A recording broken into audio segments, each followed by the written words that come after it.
Hello everyone, it's Brian. I hope you're doing well and holding up well. For those that are sheltering in place, well, we're doing the same thing as well. Today I wanted to come out and show you some of the seedlings that we have popping up and growing.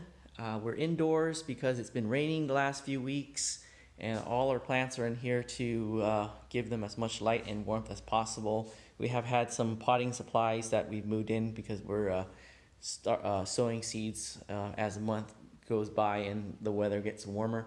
Today is technically the first day of spring, although on the calendar it's winter. I think it's still winter on the calendar. This is one of the earliest springs in a long time, they're saying. In showing you some of the plants, I want to talk to you about some of the goals that we've had for this year, and working on goals that we've been trying to get at as the years have gone by. And one of them is to succession grow our leafy greens so that we will have greens in the backyard all the time. One of the things I don't really like is to wait in line for anything, so that has been a goal for the longest time, is to avoid having to wait in line at the market to purchase our produce. And given the situation, those lines are really impossible, so I'm not even going out. Rather, we're foraging from our garden. So we have Bok Choy in those things. Here are some of the ones that we started earlier. So succession means you plant something, and then 2 weeks later you plant more seeds. So like in this flat there, and then 2 weeks later you plant more seeds, or 1 week or a few days later, depending on how much you consume and how much you plant. The other things that we're wanting to grow more of are flowers. So we have a lot of ornamental plants in these spread out through these flats here. Other goals for this year is to put our effort in growing more peppers. So we have a variety of peppers that we want to grow, both for the kitchen and both for novelty purposes. We have other things that we're sowing over here, and those are basils and such. Like in here, we have a few varieties of basils that we're growing. A couple of them are for fun, and a couple of them are for the kitchen. So for plants, for me, they have three purposes that we grow them. One is for the novelty and learning about the different varieties. We concentrate on heirlooms because they have historical and cultural ties, and that's the cool thing, is we can learn about different cultures and the relation plants have to history. The other is for our kitchen garden, so we can grow authentic varieties to make those authentic cultural dishes and such. And then the third is just so that we can skip the lines at the market, and such. So here, if you're interested, I'm going to get into detail some of the plants that we have growing. If not, we'll see you in the next video. So I'll start in and talk about some of the varieties that we have growing. This is I'm gonna try to pronounce this here. It's also known as a beak pepper. It's by Quino. Yeah, we have a few plants because they make these little tiny peppers that are really tasty when you pickle. So we need a few plants so we can get enough to make it worthwhile pickling. This is these are, let's see what these are. These are the hatch peppers. I love green chili, and the Southwest makes some really good green chili dishes. We have 6 plants because I hope to harvest a lot and get enough to make a dish rather than 1 or 2 here and there. This variety is a New Mex 64 variety. We try to grow the heirloom Hatch Anaheim pepper varieties, and we don't get enough out of it, so we're hoping to get a lot from this variety. Some other ones are bell peppers. So we have a couple pepper plants. These are grown from seeds that we collected, and these are very productive plants. We got a nice big bell pepper last year finally, so we're gonna grow some more of those. And another plant that I like are jalapenos for pickling. We pickle them. They're good in noodle soup. And this year we're growing a yellow one. This one is the Aurora. So that's that pepper. And let's come down to the front here. I'm just gonna take a quick pause. If you're curious about our setup, because of the rains and that we've had, and it being cloudy, we needed to make a lighting system. So we just grabbed stuff out of the garage. That's just a fluorescent light, and over there, that's aquarium light. This has always been our seed starting setup. We have the heat mat down here. It really helps for peppers. It's absolutely necessary for peppers, I must just say. And then we have this wire mesh from an old greenhouse. In it are these LED light strips. They're super practical and economical when you buy them in this kind of way and do it yourself.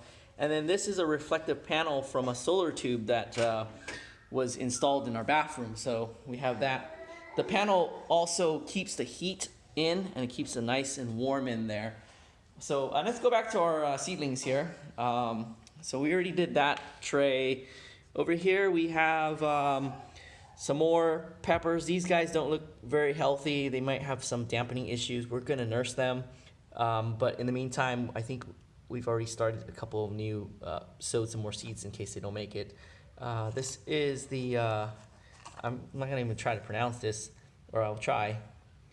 Malawi picante. I can't remember why I picked it. Maybe I'll recall once I read the seed description, and then come back to it in another video. Ahi. So you'll see a lot of ahi peppers. These are Peruvian peppers. We grow these for fun and just to try them out. So this is a hobito.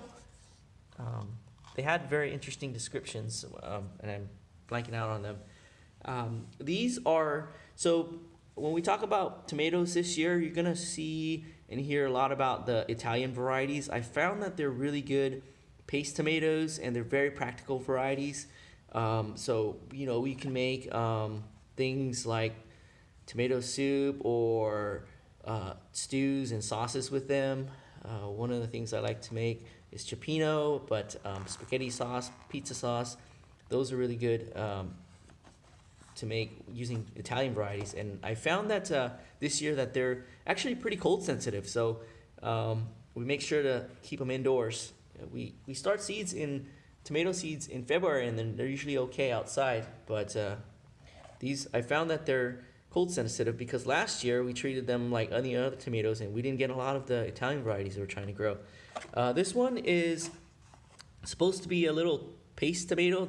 It's got this name, which I think if you pronounce it with Italian phonetics, I think it's Principe Borghese.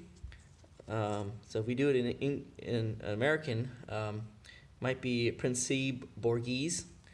So that's what we have. We have a couple plants. They're looking really good right now.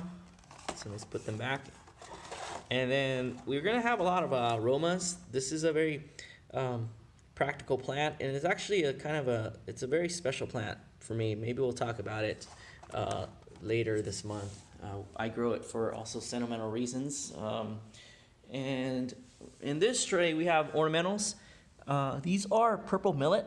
So I think the purple, I think it's a good contrast for some of the landscape plants that we have that are green. So I think purple is a good contrast. And then we already transplanted away some of the purple zinnias yesterday. So I found a couple spots.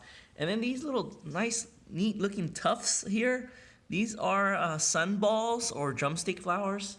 We tried to grow them last year, but these are, I guess, very delicate plants, so they need a lot of babying. But I hear that once they get to a certain size, they're pretty hardy. So we're doing a lot of babying here of them. And then over here, let's see what we have. We have, with regard to tomatoes, we're wanting to address some of that nematode issue that we've had in the past. So we're growing some of the hybrid varieties like Celebrity. So Celebrity is supposed to be nematode resistant. We're going to grow a couple and grow them in the ground. And then we're going to try to graft tomatoes. So we're going to try to grow some of these as rootstocks and graft our tomatoes on top of it and see how that goes. So supposedly, if you use grafted tomatoes, they'll be resistant to the nematode. More marigolds.